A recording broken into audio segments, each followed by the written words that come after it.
Welcome to the show. I'm Jason Whitlock, and I'm about to tell a former Patriot some hard truths about Bill Belichick. I'm Colin Cowherd, and I'll tell you why Magic Johnson might need to make a big change if he wants to land LeBron. Speak for yourself on a Tuesday starts right now.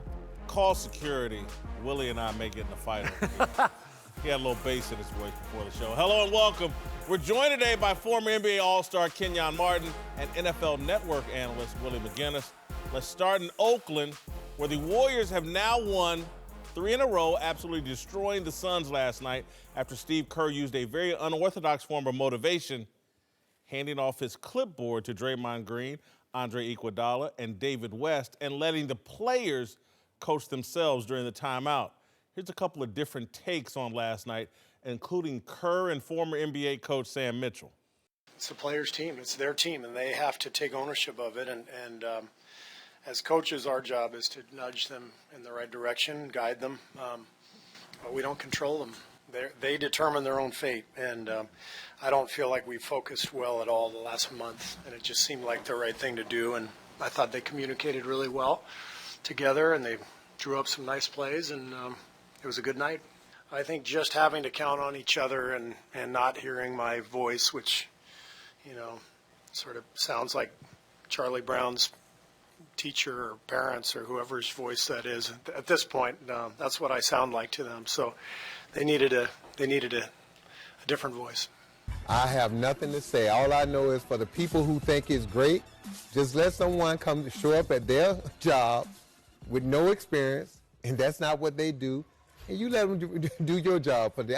Look, I understand Steve Kerr, they're winning. Mm-hmm. He's got 2 championship rings, been to 3 finals, and the Golden State can do what they want to do. It's just, all I know, if they win, do I need to coach now? Why don't I just pay Kevin Durant an extra meal and say, you be the player coach? Cowherd, I think this was a big deal that's going to have ramifications in all sports. Do you think it was a mistake? No, I think, listen, when you have a veteran team full of really smart guys who are great, there's some of those guys are almost coaches on the floor. Most great teams have a couple of players. Magic Johnson was a coach on the floor. That doesn't mean he can be the coach for 82. But the difference between good teams and great teams is generally high intelligence athletes who are kind of doing some of the work for you. That's why Teddy Bruschi or Rodney Harrison for the Patriots, when they leave, the defense isn't the same. This is not an indictment on coaching. What it is... Sam Mitchell took it that way. Well, then Sam Mitchell's got a problem. Sam been fired. Yeah, you know what this is? Instead of looking at it as an indictment on coaches, what it is an illustration of a uniquely intelligent, high-functioning group of men. Why is it an indication that they just have way more talent than everybody else? That's some of it. And who knows how high-functioning Draymond Green is intelligence-wise? I can point to some dumb things he's done. Now, again, I can't say it's a mistake for the Golden State Warriors. They have so much talent. They do have a unique They group. were playing Phoenix. Yeah, but for them. But I just think this is going to spread around the league, and I think guys in Memphis or Orlando. I don't buy that. Because everybody don't have a Kevin Durant. Everybody don't have a Draymond Green. Everybody don't have a Steph Curry or Klay Thompson or David West or guys who you can depend on, like Colin said. Like, you got guys over there that he knows what they're about. He got the pulse of his team. Like, he understands. After a while, they've been winning. I'm saying winning can get here we go again. It's monotonous after a while. For a great team. For good teams. He's been on successful teams as a player, on the staff with successful teams with San Antonio. What about the self-awareness of the players? He understands what he hears after a certain while of winning. You're talking about Kerr. Yes. I'm talking about the other players around the league. Who cares? But who cares what they think? This wasn't They don't play for Golden State. This wasn't about Phoenix or the other coach. This was about his players and putting them in a situation. Parcells, I remember in practice, we would have a bad practice, and he would get really irritated. And he would say, you know what? All the coaches off the field and go inside. You guys start practice, and you guys go through the period yourself. And we didn't take it as a knock against us. We took it as we had a group of men that knew how to get it together and get it going, and we would get practice going. And regardless, he knew what type of guys he had. I think with Kerr, that's not going to happen when you're down 15 or 10 points, but it's in a situation where you got a nice league and that you guys need to figure this out. Here's the situation, and you guys need to figure it out. And it's not it has nothing to do with anybody else besides teaching his guys how to get it going. Let me take an example. They've been down for the last month. They've been up and down. So how do you get your guys some new, fresh blood, something else to think about? You worked in the newspaper industry for years. 2 or 3 good columnists, 5 or 6 good beat reporters, some graphics people. If your sports editor got sick for 2 weeks and left in Kansas City in your heyday, okay, you would have functioned because you were all competent. It was a great sports page. Now, over time, you needed somebody to delegate, but you would have withstood a weekend or two. Listen, this works for Golden State. Against Phoenix. What I'm saying, though, if they had turned the sports department in Kansas City over to us, what about the people in San Antonio, the newspaper there, or the newspaper in Orlando that doesn't have our staff? The people there, the other players around the league who also have big paychecks. And look, money makes you delusional. And money makes you think you can do the same thing as LeBron James or the same thing as Kevin Durant. So how many teams in the NBA right now can do what Steve Kerr did? Again. How many teams can do that? I think Memphis watches that and goes. How many teams can do that? Maybe 3. Maybe 3 teams. This is my question. You're missing my point. How many players think they can do that? Well, them thinking of them being put in the situation to do it is 2 different things. It's not like the players took over. I'm saying it Said, ain't like they we went got to this. Steve. You go over there, we got this. Steve comments was, You don't think that's after net? the loss the other night, I told them we were going to do it. So they lost. He told them we're going to do this the next game, and he did it. Give your guys something to think about. His guys at home, Draymond at home, thinking about what plays I'm going to write up during the timeout. Right. So you make them think the game even more than just being a player. You put them in different situations to succeed. You don't, Colin, let me start here. You don't see this as an indictment a bit of the Warriors, that they're so bored because they're so talented and have such an easy path that he has to go to these lengths to get these guys to engage. No, here's what I do see. It's an interesting point. Is that a bad thing? When these super teams were created, my takeaway is it's not bad for the playoffs because we all want to watch dynasties. Yeah. Now, it is bad for the regular season. This is why. Michael, Beat 'em. It's autopilot. Golden State is so much better than 98. Now, take Houston out. They're so much better than 98% of the league. Super teams to me are great in April and May and June during the playoffs. This is the downside. January, February, they're bored out of their mind. It's February 12th. You know what I'm saying? They got a week before. Are the tickets discounted in February? Listen, around the league, right? I played for 15 years. This week here, guys like, man, when Thursday coming?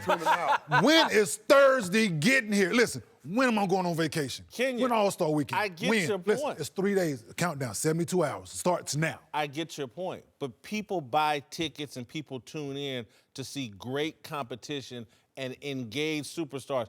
I think this is an indicator. This, to me, is the downfall of the super team deal.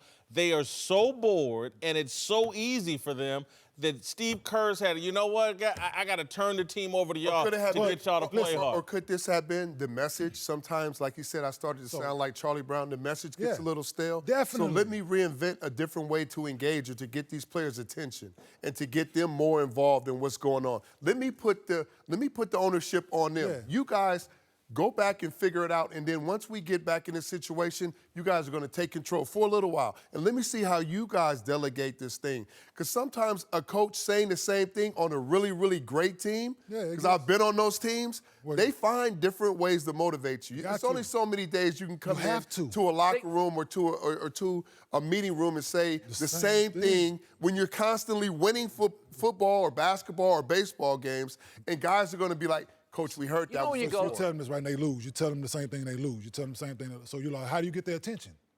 Okay, we've been playing the same way for the last month. For the last month, we've been mediocre. It's got to switch it up. Like you said, like Willie said, you got to do stuff to keep guys engaged, man. In college sport, because in pro sports, most teams are reasonably talented.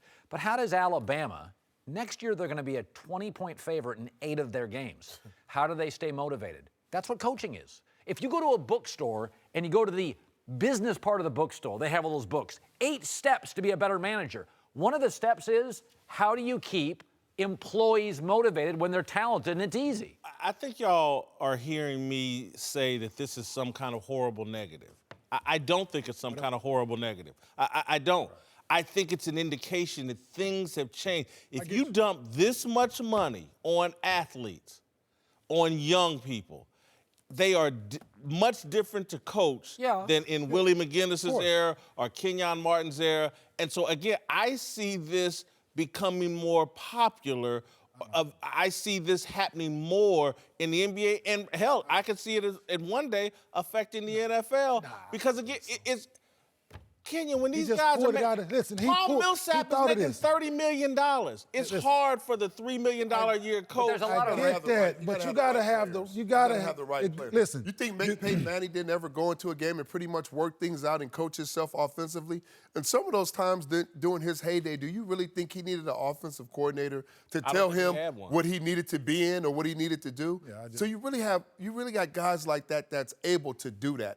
As a coach, you have to recognize that at certain points and let them do that. Yeah, you got hands off at some point. Like, you can't always be hands on. It's not even sports. Think about Silicon Valley. You have, similarly, you have all these 29-year-old kids now. Some are billionaires. Well, how do you keep them motivated? How do you manage them? Because people ultimately that make $1 million are driven for success, and they're competitive. Why do you keep working every day? Why do I keep working every day? Why did he keep playing when he was rich? When you were in the 9th year of your career, you were a millionaire. Why did you go to work early? Because you're competitive. NBA players want to get better, want to win titles, and want to compete. I'm going to keep it 1,000% real and perhaps irritate all of the sports media world. But you and I have put in a lot of work and have a lot of talent to get where we're at. Now, what I'm talking about, what's happening in the NBA is there's people that haven't put in a lot of work and haven't been that productive. They've just gotten anointed and so you could be some media person. Let's take it all the way down to us, some media person, and they pay you $3 or $4 million a year to host a television show you really not qualified for. And the next thing you're more concerned about Twitter and commenting on the president than you are doing your job. Then I'd fire him. And again, so most of the NBA, most of the NFL, most of Major League Baseball has a lot of more overpaid people that are riding the coattails of the Tom Brady's and the other people. And again, what is all this money going to do to them? They're much harder to coach. Well, there is something it's each individual, though. It's the person. So you put these people on the same. It's the money. Okay, the money's going to be there. Drop that kind of money on the money's people. going to be there. The money's going to be there, and it's only getting better.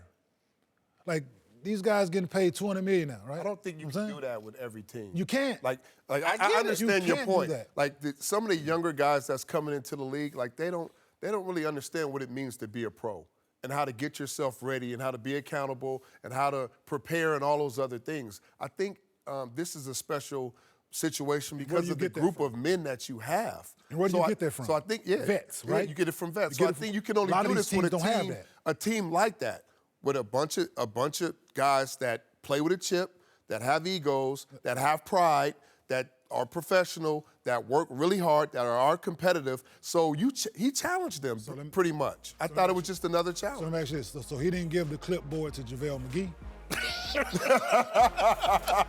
He didn't give the clipboard to Nick Young. He didn't give it to Nick Young. Hi, everybody. Colin Cowherd here, and before the show moves along, I want to tell you about Freshly. It's the easiest and most convenient way to eat healthy, no matter what life throws your way. And it throws some things. Even if you get stuck at work late, you still come home to a delicious dinner cooked by a chef.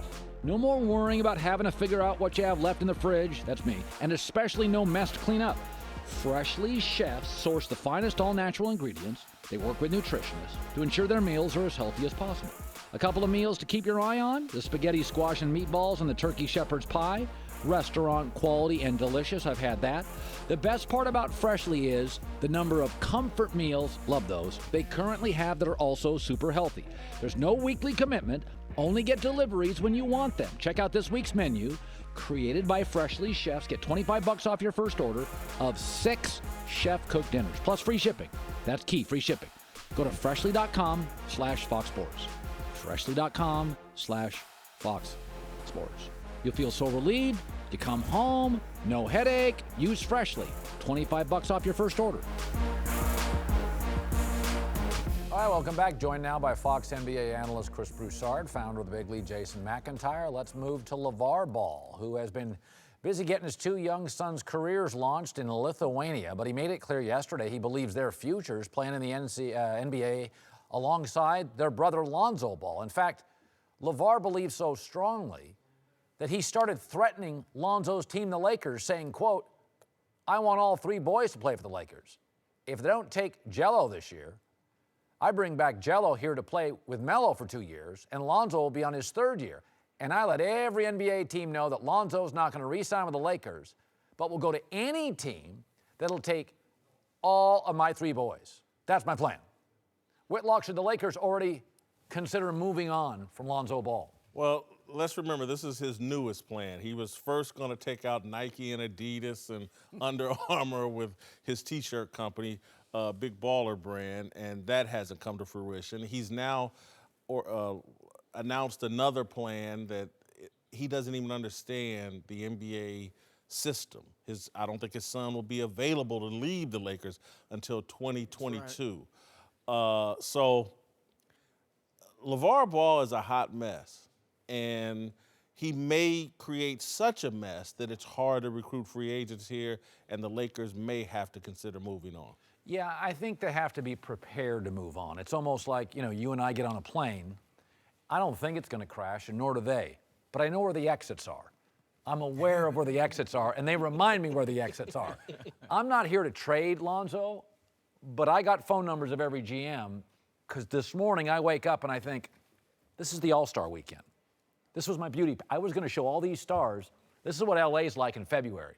It's 22 degrees in Cleveland today. It's 38 in Oklahoma City. It's 74 in LA. And now my beauty pageant, look at it. It's a mess. I'm talking LaVar Ball. I think it was the first time this morning when Magic wakes up and looks at that and thinks, we have to at least sit down, Rob, you and I, and have discussions about moving on. Is that fair? That's how I... 1,000%. Yeah, I don't think you have to say right now we got to trade him. But right now, we need to start considering it. And first of all, LaVar's timing was horrible. The Lakers are playing the best ball of the season. They're 8-5 in their last 13 games without Lonzo. Oh, and guess what? The guy that's replaced him at point guard, Brandon Ingram, is playing the best ball of his career. 20 points, 6 assists, 56% shooting, 40-something from three. I mean, he's killing it. So Lonzo is looking expendable, okay? Secondly, Lonzo is now, not Lonzo, but LaVar. And Lonzo, because of LaVar, is a deterrent to free agents. We know they want two big-name free agents, one of them being LeBron James. This is a huge deterrent to LeBron James, who does not want to join this type of circus. And you know LeBron will tell a front office what they should do. And so they need to consider. Now, I've said a long time, Lonzo should be the one to go to his dad and say, look, Dad, leave the Lakers out, please. Just leave them alone. It's hurting me. But now Magic, I think for the first time since they drafted him, really has the leverage to go to LaVar and say, look, if you make one more comment about the Lakers, we are trading Lonzo, period. And if he does it, then you ship him out. Because, look, you know I like him. And I think he's going to be a pretty good player. I'm not convinced he's going to be super special. And, so I don't need to put up with your mess. Brandon Ingram points right on. As much as I like Lonzo, I got to say, I agree with you, Broussard. I think it's time you seriously think about trading him. We have a lot of players and coaches and former GMs come through this building here at Fox. And I try to pick their brains and learn stuff. And unfailingly, all of them say, we don't like distractions. Anything that gets us off our game. We saw Malcolm Butler in the Super Bowl. Big distraction for Bill Belichick in that defense. This is a distraction. Yet another one from LaVar Ball. And if I'm Magic Johnson, I step it up. I call up the Phoenix Suns, a team we know was desperate in the draft for Lonzo. They were tanking. It was the worst kept secret in the league. Phoenix needs a star to fill the stands. They're 23rd in attendance. I say, hey, can we get Devin Booker for Lonzo Ball? I would start. Would you be surprised, Whitlock? Would you be surprised tomorrow if you opened the LA Times and there was a source story that maybe Magic or Rob planted Lonzo on the trading block? Would you be surprised? No, not at all. I wouldn't either. Well, I think the first story that'll be leaked is that Lakers concerned they got D'Angelo Russell 2.0. Again, this guy had some issues, snitching on teammates or whatever, and that was the first thing that got the ball rolling on moving on from him. And again, I think most people believe now at this point he's not a transcendent talent. And so if he's not a transcendent talent, What's the point? What's the point if LaVar's going to be this kind of a headache? But I'm just trying to think of what organization would take this on. There's a lot of Well, desperate there are teams some out there. desperate- Orlando, at Phoenix, Sacramento. Atlanta. These stadiums cannot be filled. They have no draw whatsoever. They're But I desperate. get it, but imagine what LaVar is doing to the Lakers. If he's in Orlando, what's he do to I that think organization? They like the publicity. Whitlock, let me mention this. When the Lakers got Lonzo, they all of a sudden got 35 national TV games. 35, fifth in the league, more than the Celtics and Spurs. Not that happening. Here's the instantly. thing. Well, also, is LaVar Ball going to be thrilled? Maybe this is the wake-up call he needs, a leaked story. Is LaVar going to be thrilled? Is TMZ following him in Orlando? Okay? Are the blogs all writing about everything LaVar Ball says that's in why, Milwaukee? That's why these teams might not go for him. At some point, this is going to get old. I mean, if Lonzo gets traded to basketball Siberia and LaVar's still running his mouth, it's not going to be as much of a draw now if he's not with the Lakers. Because the thing about Lonzo, too, as good as he is or can be, he's not an exciting player. You know, he's not great handle, finishing with dunks. I mean, he's just not going to be a draw. The draw is his dad. But at some point, that's going to get old when the kid's not living up to the bill. Final thing here, because, again, I just don't think this will play well in the locker room. Because in any locker room. Because what he talked about was two jobs, Jello and Melo. And so there's two guys in that locker room. Someone gets pushed out of the island, and someone gets voted off the island. And so, again, I don't think this plays well in any locker room. Oh, we got to give Jello a spot. Well, that means. But no, there is not, and I'm telling LaVar this right now, there is not a team in the NBA that will take all three of these guys.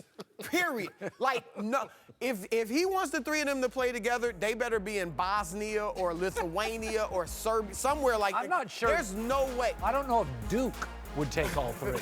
I think I'm not sure. UCLA did, or was Williams. All right, welcome back. Willie McGinnis is back, and we're joined now by Fox NFL analyst Greg Jennings. Let's move to the NFL, where Eagles offensive lineman Lane Johnson is facing some pushback for saying this week that the Patriots are a fear-based organization.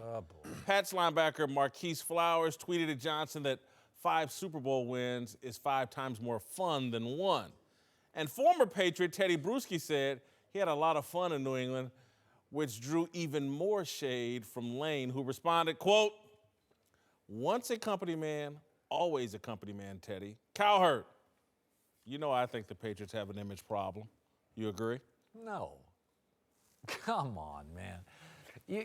So literally, that game came down to a play.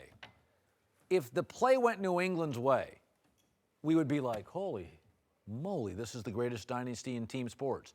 Because the play went Philadelphia's way, it's all coming crumbling down. Really?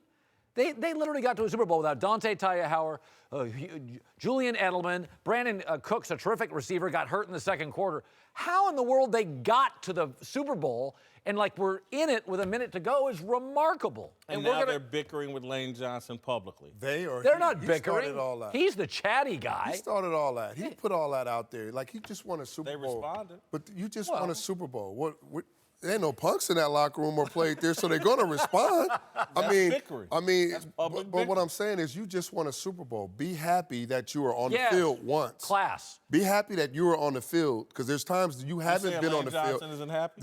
There's times you haven't been on the field for your team. Yeah. Because you were caught doing things you wasn't supposed to do to get an advantage. He was having So, fun. okay, he was having a lot of fun. but what I'm saying is, be happy you were there. Like, you're taking away. There's so many things that's happened over the last week that's taken away from what this incredible team did. I'm talking about the Eagles. Something taken away from what they did. First of all, Willie, stop it. First They're of all, burning down the city. No, listen to what I'm saying. First of all, you're doing that, and then there's other things in the league that's taken away. This team accomplished something great, right? They had a great season. They played in a great game. It was a great story with Nick Foles. I think the defense played great. They made a play to win the football game. Like, there's a lot of excitement. This is the first Super Bowl you've ever won in Philadelphia. Like, in my opinion, relish the moment. Those comments from a guy who's never been in that locker room, who really doesn't know anybody in that locker room except for Blunt, who had a great time winning 2 Super Bowls there, and Chris Long, who just left last year, who had won a Super Bowl there.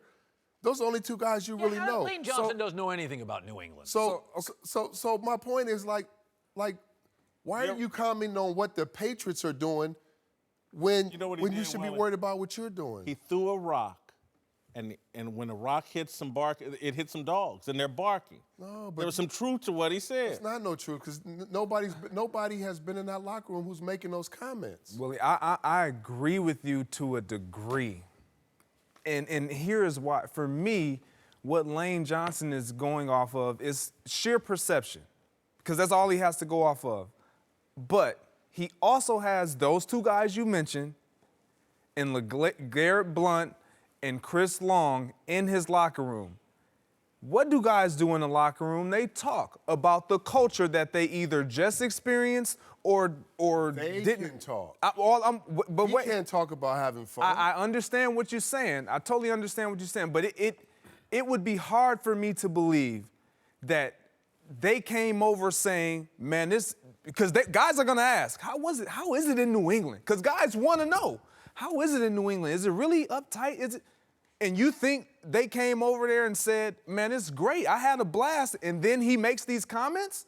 Well, that's where I struggle with that. I can tell you with Chris Long wanted to be a full-time starter. He was a role player in New England. Yeah. And it was depending week to week what his role was. And I get it. He wanted to go somewhere where he was a full-time starter and all those different things. That's business. Blunt was a guy who Pittsburgh gave up on, who's a hell of a player.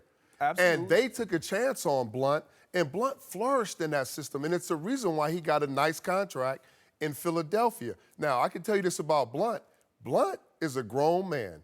Blunt had a good time in New England, but Blunt followed the rules. He did what he needed to do. He became a better player, and he was able to contribute to winning in a big way 2 Super Bowls. I don't think Lane sat them down and went through the course of how everything went down in New England and how much fun did you guys have? They were together for months, Willie. Come on now. But I don't think Willie, you have to sit them down. I've been in locker rooms for 15 years. Like, I know, I've been to another team. I went to another team and had conversations about New England. Exactly. And there's not one time that I said, dog, it was a drag, man. Like, I didn't have no fun. Willie, okay. It was terrible there. And it was like, Willie, are you suggesting the Patriots aren't more uptight than other organizations? Well, you're using the word uptight. How about serious?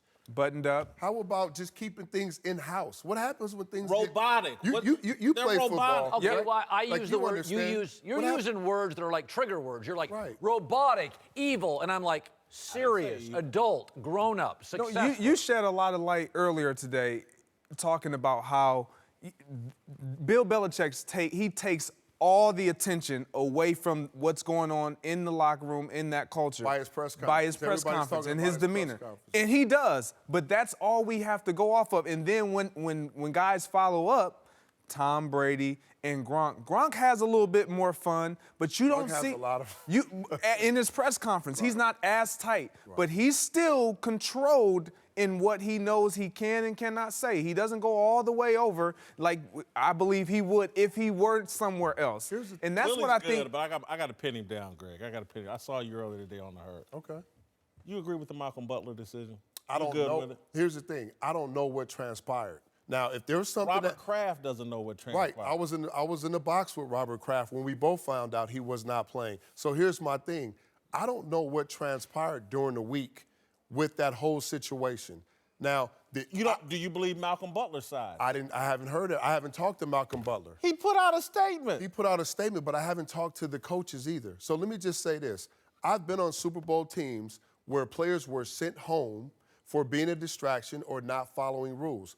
I'm not implying that was Malcolm Butler because I've heard a bunch of stuff that happened that he said did not happen, and I've heard some other things that other people say. I don't go off of that. So if I have not had a conversation with Malcolm. Brady praised him as a great teammate. He is a great teammate. The guy played 98% of the snaps leading up to the Super Bowl. That's great, but you're not hearing what I'm saying. I have not talked to Malcolm about his situation. Belichick a bully? Or is the Belichick coaches. a bully? No, a bully. No, he's not. That was not a bully move what he just did to Malcolm Butler. First of all, I wouldn't use the word bully because you're dealing with grown men. So grown men don't let you bully each other. The man's crying in the national anthem. He looked like he got bullied to me. I don't know what happened. I wasn't there. Like, I can't tell you why he didn't play. By the way, you say, do the Patriots have an image problem is the question. Yeah. Where did, let me ask you this. Where's Tennessee's GM? Where did he come from? Where did Atlanta's GM come from? You notice that everybody in the league is hiring New England people. They don't have an image problem from the owners. And owners. Detroit. They run the league. I get it, but I'm saying with players. Players get cut. This is not the NBA. I get they get cut, NFL, but they also drive the league. They're most important.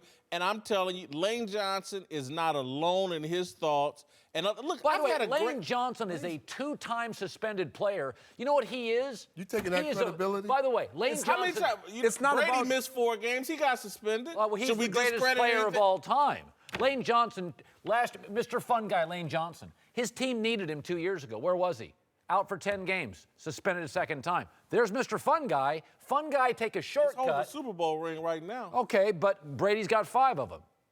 And it's easy to take a shot at something that's been so consistent or whatever. And my thing is, like, for me, it's a business. And we have fun within the business. But at the end of the day, when a team doesn't want to uphold a contract or want to bring you back, or if you're not performing a certain way or you're not accountable, then those business things kicks in.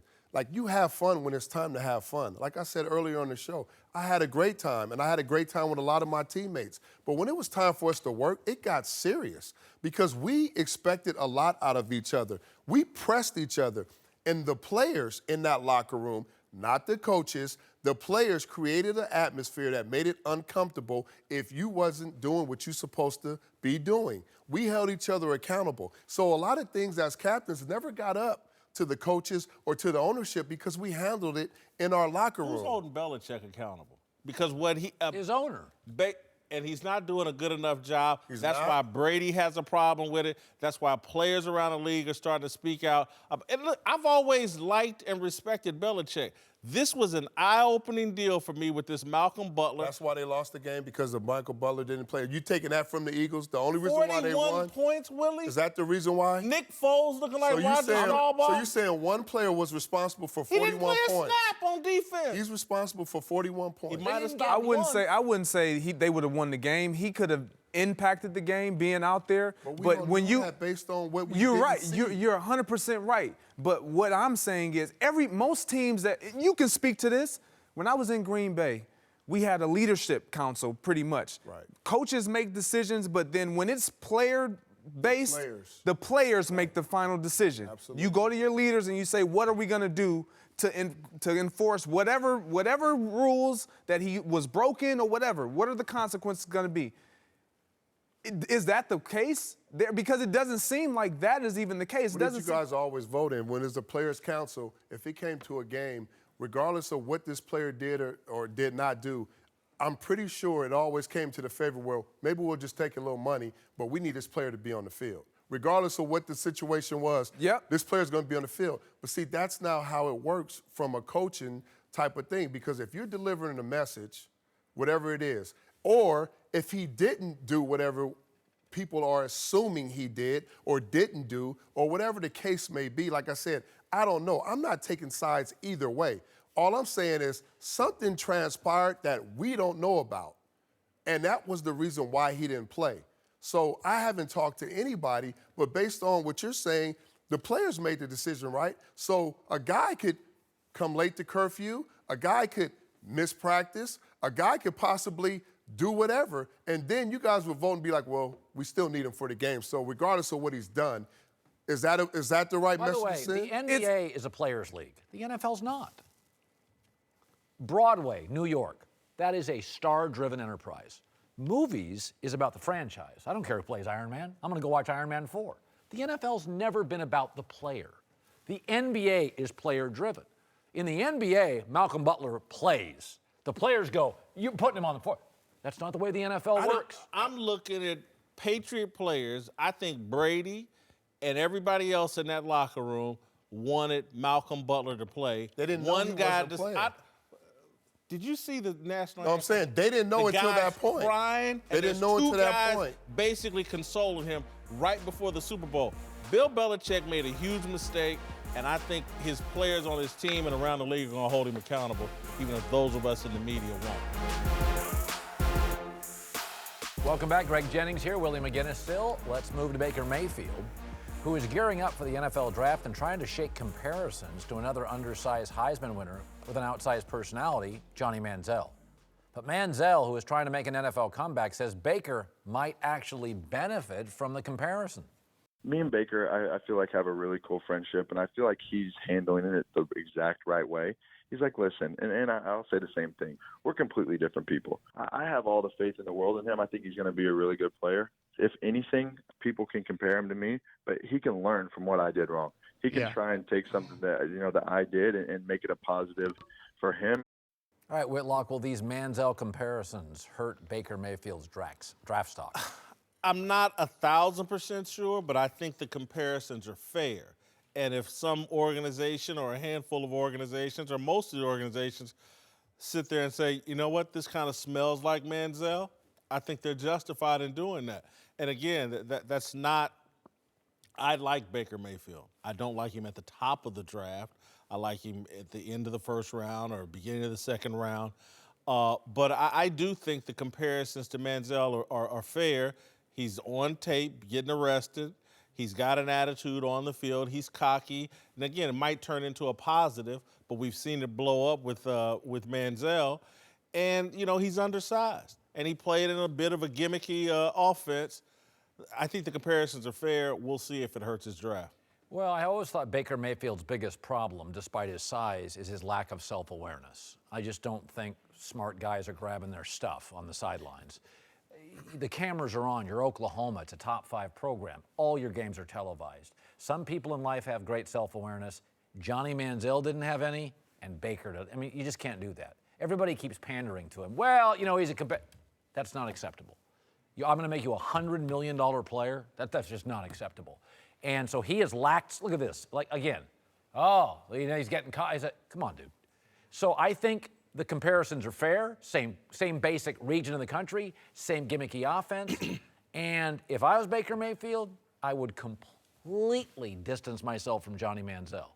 I'd be like, best of luck, dude, I'm my own man. But he lacks self-awareness as a player. Looks like to me he lacks self-awareness going into the draft. I think the comparisons are fair, and I think it does hurt his draft status. I clearly think it hurts when you're compared to a guy who, forget the off-the-field issues, just your game is very similar on the field. Like you're a run-first guy. Baker Mayfield, I get it. He's a better passer. He's more accurate. All of those things, great. Same size. Their style is extending the play, running with the football. And then you add into those antics, you check one box and you look at maturity. Are they similar? Yeah. Check, yes. Problem right there. That's all a GM or an owner is going to look at. Can I trust this guy? When he's in position, is he fiery? Is he passionate? Do I want that? Absolutely. But can he control that? Can he hone it in and be a mature enough leader that he has to be in an NFL locker room to where it translates into him bringing up the level of play of the guys around him and them buying in to who we bring into our locker room and our culture? When you talk to his teammates, they absolutely love him. I think he's the energy. He brings a different energy to the team, and I seen the crotch grab and all those different things, and he has to be smarter than that. But as a college player, did I make mistakes? Did I say certain things that I did that probably I'm not proud of? Yeah. Did I mature and learn from it? Because was I perfect? No. No college player at this level is that mature and that smart and ready to just go on and be, Mr. Russell Wilson in the NFL. Guys make mistakes in college. Now, what I will say is his comparisons is not what the comparisons Johnny Manziel had coming out. His comparisons to Drew Brees, which I think is a great comparison. He is a better passer. He is a better football player. He is better from the pocket, which Johnny Manziel struggles. That's why he always got out of the pocket. Is he athletic? That's not a problem in the NFL these days because they can implement plays to make you your offense better, and having a guy like that. What I will say is his attitude is something I would never change because you need that from the quarterback. You need that confidence. I wouldn't call it cocky. If I walked up and I was wanting to shake somebody's hand and they didn't like me and they dropped their head, I would clap it up too. Because you know what? We're about to go to battle, and okay, that's disrespect. You don't want to shake my hand. That's fine and dandy, but guess what? I'm going to bring it to you on the field now. You just gave me a little more motivation. You're a defensive player, and defensive players blow stuff up. I want that from you. I don't. It's a difference between a sales manager and a salesperson. I want my salesperson going out, having a couple cocktails, schmoozing the clients. I want my sales manager going to bed at 9 and having kind of the acumen and the kind of the personality. Quarterbacks are not like that, Colin. Well, all quarterbacks are different. The great ones. The great ones are mostly kind of buttoned up. I've seen your quarterback get excited and throw the belt on him and do his little antics. He plays with a swag. I'm not saying change who you are. I'm saying you're going to have to hone it in because quarterbacks in the NFL are held to a higher standard. We can look at it even with Cam.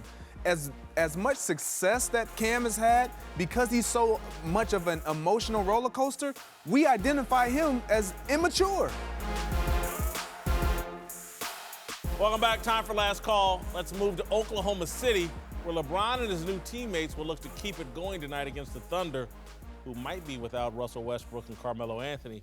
Cowherd, you expect to see another good game out of the new-look Cavaliers. I do. I'm really excited about this team. I really am. When I watch these young guys, and Jordan Clarkson and Nance feel like they kind of got dissed by the Lakers, and Rodney Hood's like, I got dissed by the Jazz, and George Hill's like, man, I'm tired of not being in the playoffs. Like, I think these guys really want to. They want to be the wrong people. What's that? You're talking about the wrong people. Who you want to talk about? about? The guy that got dissed was we gave up on LeBron James. I raised my hand. I was someone that gave up on him. That guy is motivated, and when he's motivated, it doesn't. Carmelo Anthony and Russell Westbrook and Kareem Abdul-Jabbar could play tonight. LeBron's going to put it on him. LeBron James engaged and excited and having fun is the most unstoppable force. Again, he does it for stretches. It's the most unstoppable force I think we've ever seen in basketball. What's the line on that game? It's -2.5 OKC. Pay for your Valentine's Day. Well, LeBron's been busy off the court as well, reportedly working with his production company on a reboot of the Kid and Play classic House Party. Cowherd, you excited for the reboot? I didn't see the first one. You didn't see? It's a classic, man. House Party? It's awesome. The whole key to the House Party, I mean, I love Kid and Play, but Robin Harris, the comedian who's passed away, phenomenal. They got to get someone to play that role and to be that dad or uncle or who's that funny. Good luck, because I hope it's better written than Survivor's Remorse. I'll just say that.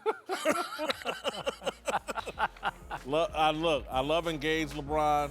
He needs to be more engaged on his TV script. How about Cavs by 6 tonight? Oh, we're off all week, the rest of the week.